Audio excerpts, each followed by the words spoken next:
السلام علیکم فرینڈس، آج ہم شروع کرنے جا رہے ہیں ایک ایسی سیریز جو جمی انجینئر کی زندگی کی عکاسی کرتا ہے۔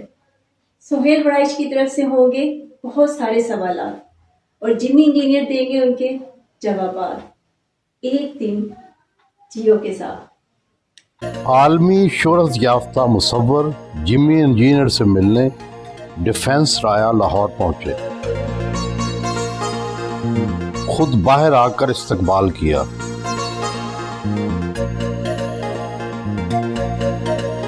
وہ ان دنوں اپنے دوست ہارون رشید کے گھر ٹھہرے ہوئے ہیں۔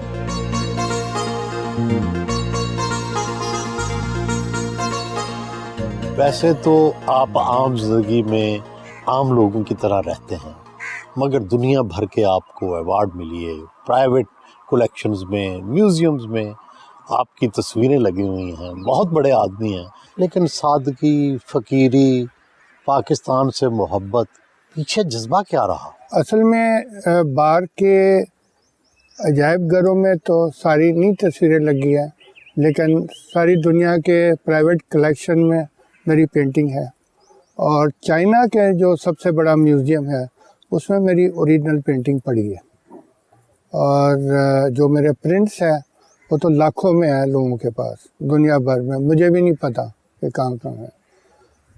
اصل میں جب میں گرو اپ ہو رہا تھا، جب میں اسٹوڈنٹ تھا ینگ، تو میں اصل جاتا تھا نمائشوں میں، تو میں دیکھتا تھا کہ ہماری تاریخ کوئی نہیں پینٹ کر رہا، ہماری تاریخ یا ہمارے لوگوں کو نہیں پینٹ کر رہے، ہمارے لوگوں کے جذبہ یا قربانیوں کو نہیں پینٹ کر رہے تھے۔ مجھے وہ لگا کہ لیک کرتا ہے، اسی لیے ہماری پبلک اور آرٹسٹوں میں اتنا بڑا گیپ ہے، کیونکہ آرٹسٹ کمپلین کرتا ہے کہ لوگ سمجھتے نہیں ہیں، تو میں کہتا ہوں کہ آپ ان کو پینٹ نہیں کرتے، تو اس لیے وہ نہیں سمجھتے۔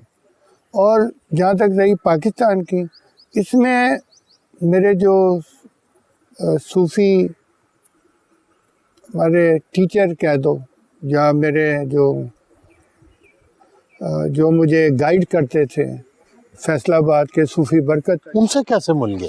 آپ تو ویسے پیدا تو پارسی ہوئے، اور صوفی برکت علی سے کیسے مل گئے؟ میرے فادر ان کے پاس کئی سالوں سے جاتے تھے، ویسے میرے فادر صوفیزم میں کافی انٹرسٹڈ تھے، تو مجھے ایک خاندان ان کے پاس لے گیا ارلی 70s میں، اور پہلی دفعہ ہی انہوں نے دیکھا تو انہوں نے اپنے پاس مجھے بلایا، پھر انہوں نے پھل چھیل کے مجھے کھلایا، اور انہوں نے کہا کہ آپ آرٹسٹ ہو؟ میں نے کہا ہاں۔ انہوں نے کہا آپ پلیز اپنی تصویریں لا کے مجھے ضرور دکھاؤ۔ پھر میں جب دوسری دفعہ گیا تو تصویریں دیکھی، تو صوفی صاحب نے کہا کہ یہ تو ساری دنیا میں پھیل جائے گی، آپ کو پسند ہوگا یا نہیں ہوگا، لوگ چاہیں گے یا نہیں چاہیں گے، یہ آرٹ آپ کی ساری دنیا میں پھیل جائے گا۔ تو میں حیران انہوں نے ہوا۔ پیشین گوئی کی؟ جی، انہوں نے پیشن گوئی کی، اور انہوں نے کہا کہ آپ کو ویسے بھی بلیسنگز ہے بہت زیادہ، کیونکہ جب میں 6 سال کا تھا تو مجھے تو ڈاکٹروں نے 1.5 مہینہ دیا تھا زندہ رہنے کے لیے، اور میرے والدین کو کہہ دیا تھا کہ آپ کا بیٹا 1.5 مہینے سے زیادہ زندہ نہیں رہے گا۔ تو میری دونوں کڈنیز پتھر بن گئی تھی، پتھر کام نہیں کرتی تھی، اور اس زمانے میں جو 40-50 بچے تھے ان کو یہ بیماری تھی، وہ سارے فوت ہو گئے 1.5 مہینے میں، لیکن میں فوت نہیں ہوا۔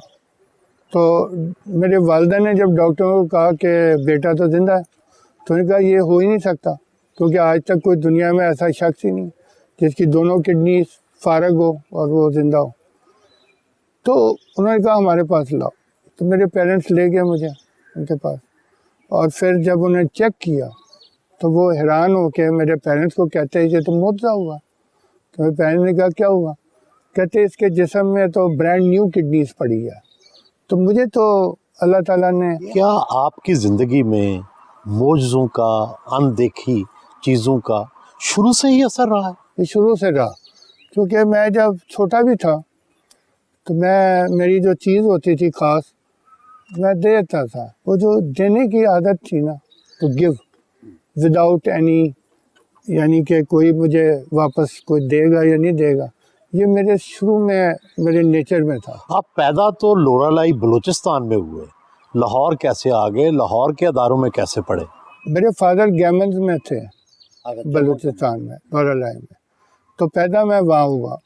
پھر میرے فادر نے کہا کہ مجھے جاب چھوڑنی پڑے گی کیونکہ یہاں تو ایجوکیشن اچھا ہے ہی نہیں، تو انہوں نے ہمارے خاطر جاب چھوڑ دی۔ پھر ایسوسیٹڈ سیمنٹ میں وہ لگ گئے سول انجینئر، تو ہم لاہور آ گئے۔ میں سینٹ اینتھنیز میں پڑھ رہا تھا، سینٹ اینتھنی سے ختم کر کے میں ایف سی کالج گیا۔ ایف سی کالج میں کبھی کلاس اٹینڈ ہی نہیں کرتا تھا۔ میں خود بھی ایف سی کالج پڑھا اور پڑھایا بھی وہاں۔ ہاں جی، میں کلاس اٹینڈ نہیں کرتا تھا اور میں وہ گراؤنڈ میں بیٹھ کے ڈرائنگز وغیرہ کرتا تھا۔ تو ایک دن گزر رہے تھے وہاں کے اس وقت پرنسپل یا پروفیسر، انہوں نے کہا کہ بیٹا آپ تو کلاس اٹینڈ ہی نہیں کرتے ہو۔ تو میں نے کہا مجھے شوق نہیں ہے۔ تو انہوں نے کہا پھر اپنے پیرنٹس کو کہو کہ کوئی آرٹس کالج میں ڈال دے آپ کو۔ تو میں وہاں سے نکل کے پھر آرٹ کالج میں این سی اے میں چلا گیا۔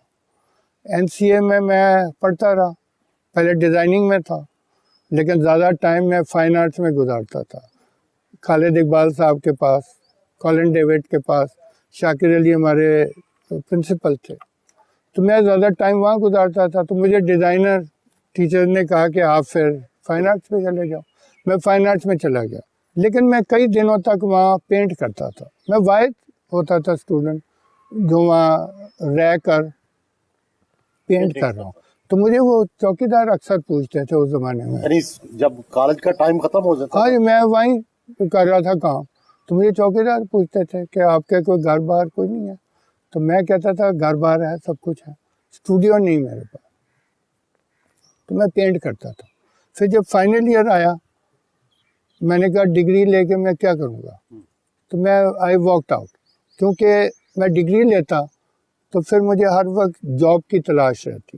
میں نے کہا مجھے اس چیز میں پڑھنا ہی نہیں، اچھا، میں نے پینٹ کرنا ہے اور پینٹ میں نے چیریٹی کے لیے بھی کرنا ہے، انسانیت کے لیے کرنا ہے، تو اس کے لیے ڈگری کی ضرورت نہیں ہے۔ آپ کا اوریجنل نام کیا ہے؟ اور یہ انجینئر تو آپ نے ڈگری تو لی نہیں، تو پھر جمی انجینئر کیسے ہو گئے؟ جی، میں اصل نام جمی انجینئر ہے اور انجینئر میرے سرنیم ہے، کیونکہ پارسی لوگ اپنے پروفیشن سے نام لکھتے۔ اچھا، تو میرے گرینڈ فادر اریگیشنل انجینئر تھے، میرے فادر سول انجینئر تھے، تو انہوں نے اس پروفیشن سے انجینئر لیا، تو میں نے چینج نہیں کیا۔ آپ کا حالانکہ نام جمی ہے؟ جمی انجینئر، نہیں، جمی سے نام تو نہیں ہو سکتا، یہ تو مختصر نام ہے۔ نہیں جمی نام ہے۔ اچھا، اور پھر یہ انجینئر سرنیم ہے میرا، لیکن پھر میں نے دیکھا کہ دنیا بھر میں یہ نام مجھے سوٹ کیا، اس لیے کہ ٹپیکل نام نہیں تھا۔ Viewers, don't go anywhere because سوالات اور جوابات کا سلسلہ بھی ختم نہیں ہوا۔ مزید جاننے کے لیے رہیے میرے ساتھ۔